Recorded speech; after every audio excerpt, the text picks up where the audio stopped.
Olá, galera! Hoje iniciaremos nossa aula 5 de instalações elétricas prediais de baixa tensão. Iremos falar sobre isolação e isolamento dos condutores elétricos, como também iremos falar sobre eletrodutos e, por fim, caixas de passagem. Vamos lá! A isolação de um condutor elétrico tem por finalidade fazer com que a energia gerada em um ponto seja transferida de forma segura e sem vazamento para o ambiente externo até chegar ao ponto objetivo. Podemos comparar esses materiais isolantes de um condutor elétrico com os canos d'água, em que esses canos servem para transportar água de um ponto para outro de forma que não haja vazamentos.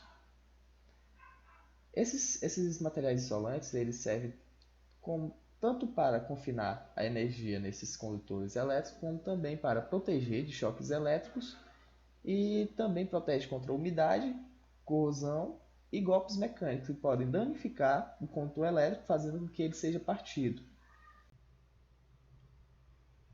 A isolação dos condutores elétricos que iremos abordar nesse tópico serão os materiais plásticos que possuem uma construção de tal forma que cada tipo de isolante possui características inerentes daquele material sintetizado. Ou seja, por exemplo, a rigidez elétrica de um material do tipo A ele é maior do que a rigidez elétrica do tipo B. O que é a rigidez elétrica? A rigidez elétrica é o quanto ele consegue suportar de tensão elétrica sem que ele haja um vazamento para o ambiente externo.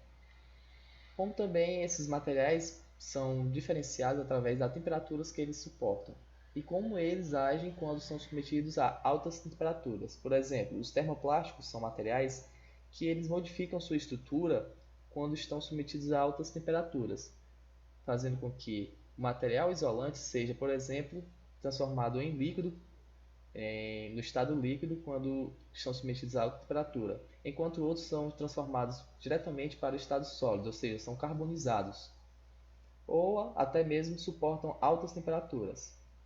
O termo fixo ele consegue se manter constante, ou seja, a sua estrutura se mantém fixa ali naquele mesmo padrão como ela deveria estar a altas temperaturas.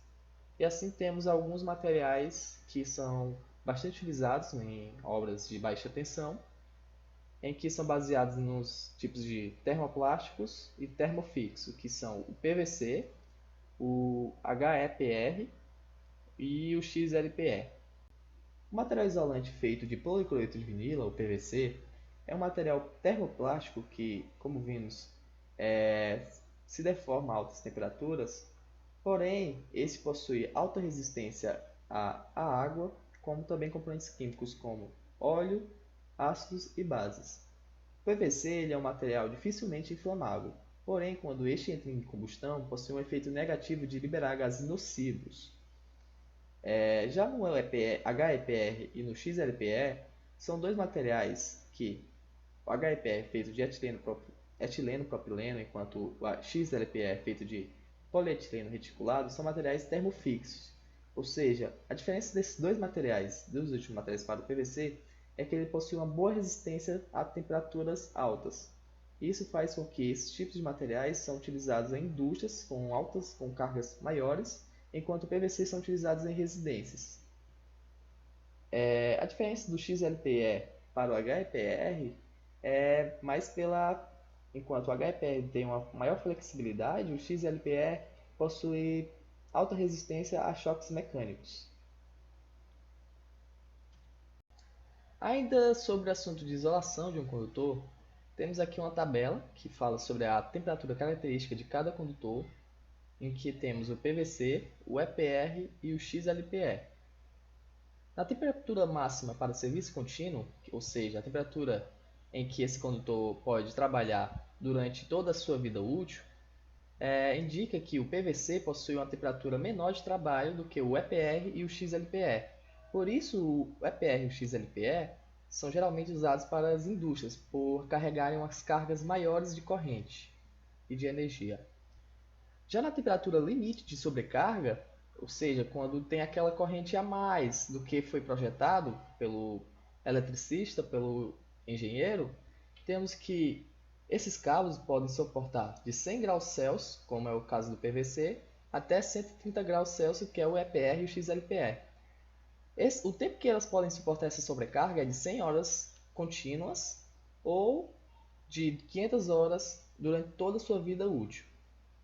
Já na temperatura limite de curto-circuito, quando há falta do sistema, temos que o condutor PVC ele aguenta por 160 graus Celsius de temperatura por 5 segundos, enquanto o EPR e o XLPE conseguem suportar uma temperatura de 250 graus Celsius. Como você pode ver, é uma temperatura bem maior que ele consegue suportar durante 5 segundos. Essa tabela foi uma tabela feita pela NBS 5410 durante testes e disponibilizada para consultas.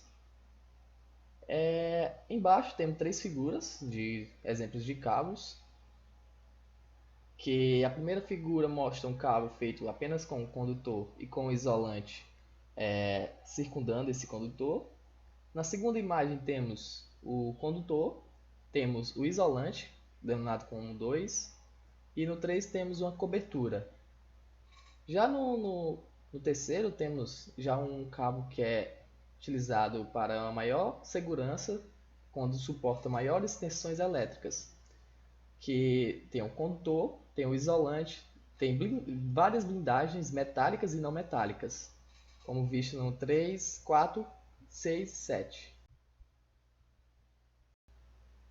Quando falamos sobre isolação e isolamento, a gente pode estar nos referindo erroneamente sobre o material. Por exemplo, quando a gente quer saber a isolação de um condutor, a gente se refere ao que tipo de material a gente está usando naquele condutor. Se é um EPR, um XLPE ou um EPR, o HPR.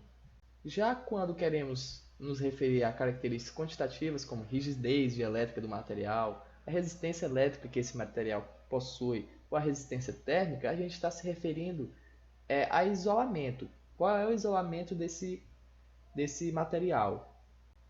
Os valores de rigidez dielétrica encontrados no mercado para a isolação de condutores é definida com dois valores, em que o primeiro indica a tensão fase neutro, enquanto o segundo valor indica a tensão fase-fase. Na tabela abaixo temos alguns valores encontrados atualmente no mercado, em que vai de até 1 kV, que é para baixa tensão.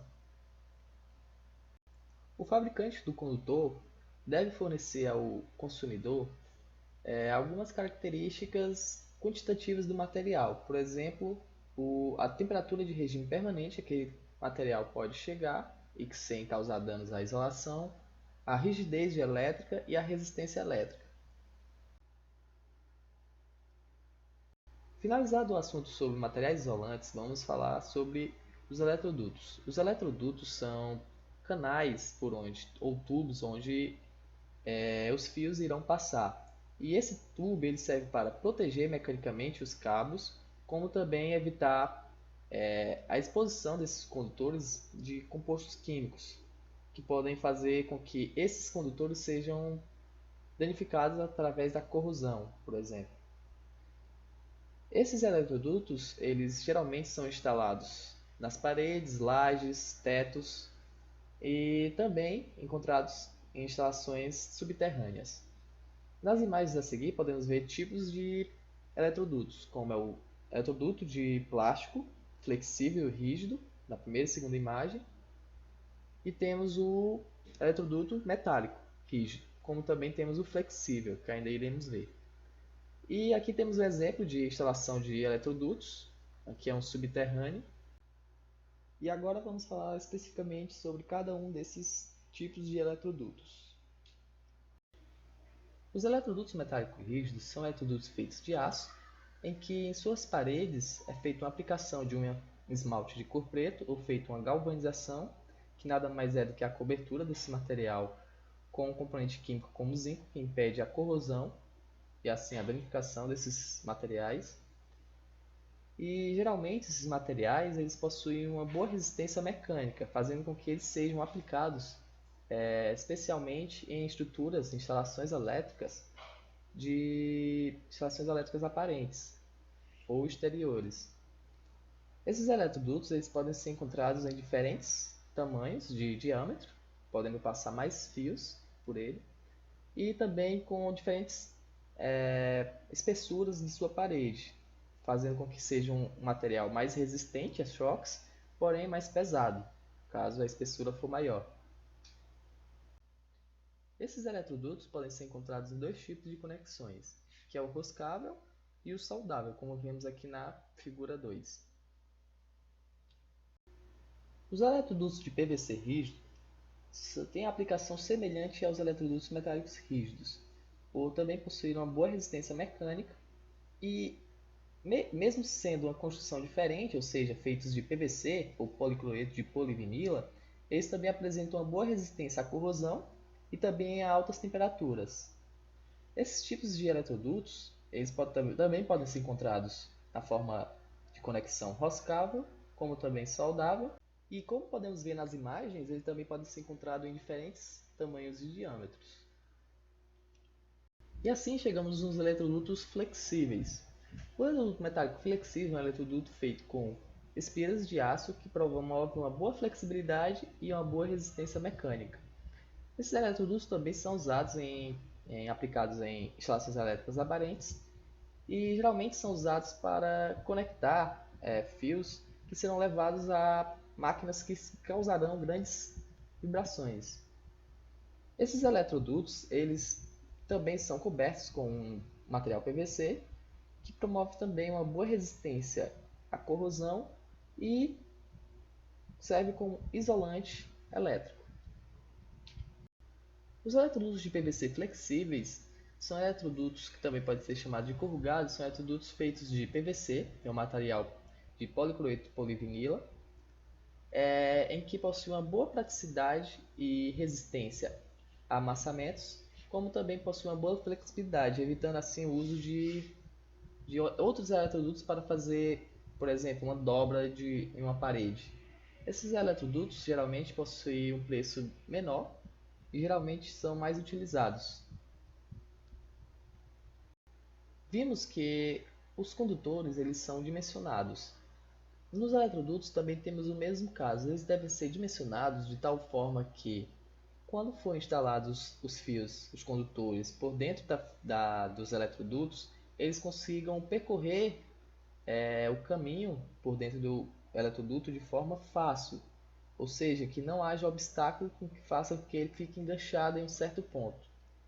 Logo, esses eletrodutos são dimensionados de tal forma que os condutores que irão passar por ali devem ter uma taxa máxima de ocupação. E assim a NBR 5410, através de testes feitos por especialistas, estabeleceu a taxa máxima de ocupação dependendo do número de condutores. Por exemplo, um condutor deve ocupar na área seção transversal pelo menos 53% ou menos da área total do eletroduto. Já para dois condutores, esses dois condutores vão ocupar apenas 31% ou menos da área total do eletroduto. Já para três ou mais condutores, deve-se dimensionar um eletroduto que esses condutores irão ocupar apenas 40% da área total desse eletroduto. Nessa tabela temos um exemplo de tamanho de eletroduto, da seção transversal nominal desse eletroduto, em que é definido através do número de condutores e da seção nominal do condutor, de cada condutor. Por exemplo, essa tabela é definida para condutores de PVC e na escolha de eletrodutos de PVC, no caso, em que, caso a gente escolha, por exemplo, 6 condutores, um circuito com 6 condutores ali, que irá passar por aquele eletroduto, teríamos para por exemplo, 10 mm² de cada condutor, teríamos que escolher um eletroduto de 32 mm². E assim a gente pode, através dessa tabela, definir o tamanho dos eletrodutos que irão compor a instalação elétrica.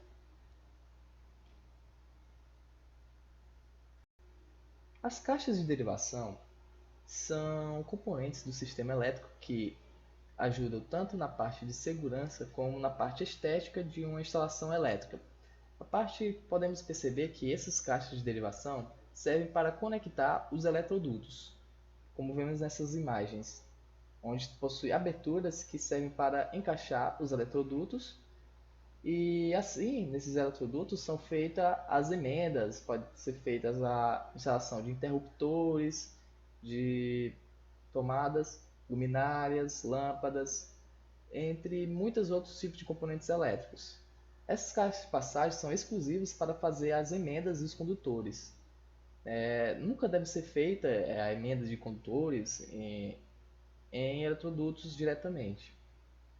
Por isso, essas caixas de passagem são colocadas em pontos estratégicos da casa que serão conectados os eletrônicos. Essas caixas de derivação geralmente podem ser de embutir ou sobrepor. Embutir que são colocadas por dentro de alvenarias, e já na de sobrepor elas ficam à mostra, como podemos dizer. E é tudo por hoje, pessoal. Terminamos a aula 5. Até a próxima aula. Obrigado.